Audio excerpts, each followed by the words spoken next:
the love of all that is holy, I've never clapped eyes on your poor sister. Drop the act, hag. You was the last to see me, Rena. Just let her go. Please.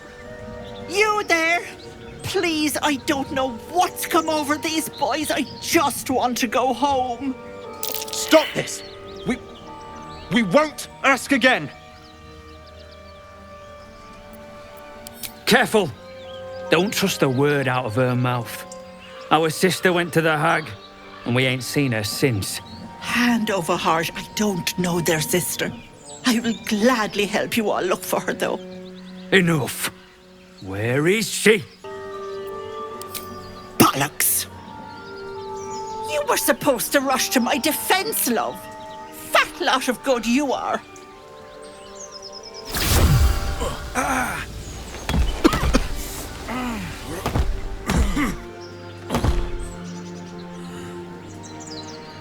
Some advice?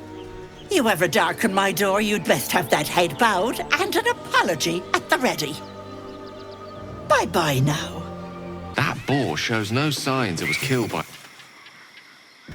Chill runs up your spine.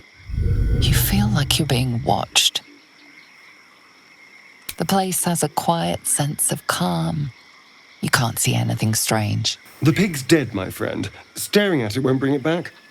Come on. We'll never fix these brainworms if we stop and gawk at every piece of carrion you find. The boar seems to be fresh, only a few hours dead. Examining the corpse, you see 2 small puncture wounds in its neck. And is it dead enough for you? It's been drained of blood with wounds in its neck. It's been killed by a vampire. I didn't want to say anything because I didn't want to worry you. They are ferocious creatures. But don't worry, I'll keep watch tonight. We won't have to worry about nocturnal visitors. Now please, let's go. So, we're traveling with the famed Blade of Frontiers. I feel safer already. The Githyanki people have a word for men like the Blade of Frontiers.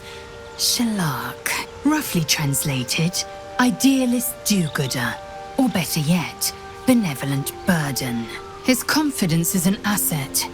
His pursuit of valor, not so much. I expect I am your first. I suppose I am as alien to you as you are to me. I know of your kind, but I do not often encounter them. That large, fleshy nose of yours looks like a mistake. Decadent, then, lacking in economy, like so much of this world and its undisciplined people. I understand much beyond your comprehension. More to the point, I know the cure for our condition. It is imperative we locate a creche. You do well to observe more and question less. Yes, in great detail. It starts with a fever and memory loss. Then you start to hallucinate. Your hair falls out and you bleed from every orifice. Your bones will change form. Your jaw will split to allow room for 4 great tentacles. All skin will turn to gore and be shed to reveal new flesh underneath. Then you have ceased to exist, and a mind flayer is born. Because I do not intend to let this happen. Not to me, and if you stick with me, not to you. We must find my kind and be rid of the parasite. It's as simple as that. The first symptoms should have long since started, though. That is what puzzles me. Yes, if you give it no further thought. But anomalies lead to surprises. Bad surprises. Besides, what hasn't happened may yet come to pass. Entirely. I was as devoted to my studies as I was to my training. Each creche contains a Sathisk purification device. So I learned from the writings in the Kalir library. The library was a gift from Vlakith herself, that we may gain total understanding. Countless scholars roam the astral sea and beyond. observing the ways of our lessers, exploring planes so distant order turns to chaos and cold fires rage. The planes are ever quaking and their peoples ever shifting. The Githyanki possess an eternity of knowledge. Yet we still collect more. Infinities upon infinities. A quest for power and a goddess's retribution. A classic tale of hubris. A folly even the Githyanki are known to suffer from. Not that I could relate, of course. My choices seem simple enough. 1, slay you and be done with it. 2, go my own way. 3, keep you well fed with powerful magic. The first 2 are tempting, I must say. But a good wizard's spells are as valuable to me as my blade is to them.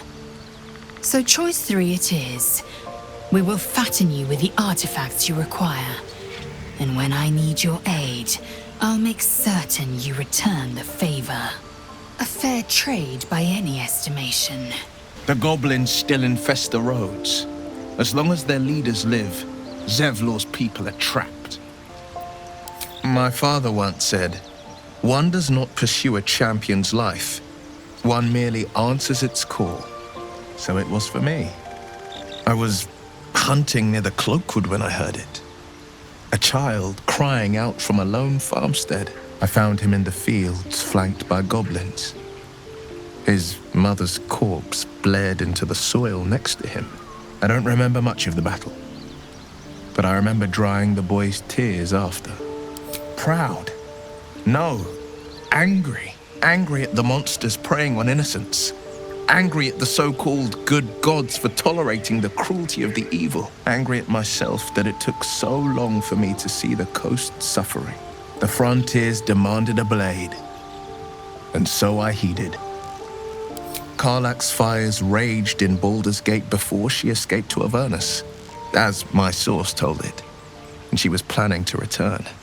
One of the archdevils Zariel's own, chaos incarnate, a devil with pure fire for a heart.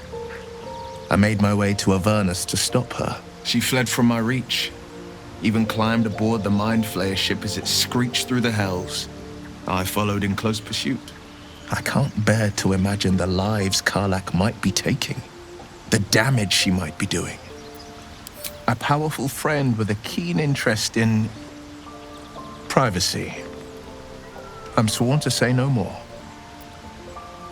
A most vicious one, in fact. It's made from pure bloodstone, carved from the Galena Mountains just north of the Moonsea. A reminder that sometimes blood must be shed and sacrifices must be made. But that story is reserved for lifetime friends and calmer days. I know that look. You're wondering why I was in pain before. Let's just clear the air about that now. It's just an old wound that hurts me from time to time. Nothing to be concerned about. It's nothing to do with the tadpoles, at least, in case your imagination is in danger of getting away from you. It's just something I have to live with. Quite a lot, if I'm being honest. But it always passes quickly, so I can manage. Positive. You can trust me on that. I suppose we'd go our separate ways. Not a slight on your company, of course. Perhaps. Perhaps not. If we do survive, we'll have separate lives to return to. I need to get to Baldurs Gate. There's someone waiting for me there. Someone I have to reach. As soon as possible. Thank you. And you're right. It's a delicate matter. Not something for light conversation. I don't think I've ever had a confidant quite like you. And if I have, I can't remember them. What is it, Mr. Dekarios? More or less the same, though news of some mad faction calling themselves absolutists is starting to trickle in. I told your mother not to worry, that if they were anything to worry about, Baldurs Gate would handle things quick sharp, keep them from spreading their tendrils north. She still wants to know when she'll see you again, sir. I avoid giving any answers, but she misses you. I know that, but she doesn't. She'd keel over if she knew just how you'd try to manipulate the weave. Or maybe she'd just say something like, "My Gale always was one to make the impossible possible." Oh, but she adores you. Anyhow, I'm keeping my senses pricked for any sign of another item that might be of use to you. Hopefully something will turn up soon. You focus on that parasite. I dare say turning into a mind flayer may set that bomb off as quick as anything. No time to waste. We meet again, as predicted. I shall be here in thy camp for whenever thou hast need of my services. There are many answers to that question. None are important. Correct. No. Beyond mortal realms, there doth exist an amalgamation of spirits akin to thine own, ensnared by the treacherous cult of the Absolute, felled in its name. They bear great discontentment with their destiny. For a mere pittance of coin, I might summon the worthiest among them to lend aid to thy undertaking. Most willingly, forsooth. Their passions doth run deep for what hath been wrought upon them. Should thou or any of thy compatriots perish, I will cleave soul to body once more. You don't sleep well, flitting between dreams and nightmares. Maybe you wake up because you know something is wrong, or maybe you just get lucky. Shit. No, it's not what it looks like. I swear. I wasn't going to hurt you. I just needed, well, blood. There, in the dim firelight, you see him for what he really is. A vampire, a slave to sanguine hunger. It's not what you think. I'm not some monster. I feed on animals. Boars, deer, kobolds, whatever I can get. I'm just too slow right now. Too weak. If I just had a little blood, I could think clearer, fight better. Please. A strange sensation courses through you, and your companion's mind unfolds, secrets half revealed. At best, I was sure you'd say no. More likely, you'd ram a stake through my ribs. No. I needed you to trust me. And you can trust me. Because we don't have a choice. Not if we're going to save ourselves from these worms. I need you alive. You need me strong. Please, only be a taste, I swear. I'll be well, you'll be fine, and everything can go back to normal. No, of course. Silly of me to even ask. I'll go and find something on 4 legs to eat, I suppose. See you in the morning. You watch him stalk away, slumped, sulking, and ready to kill.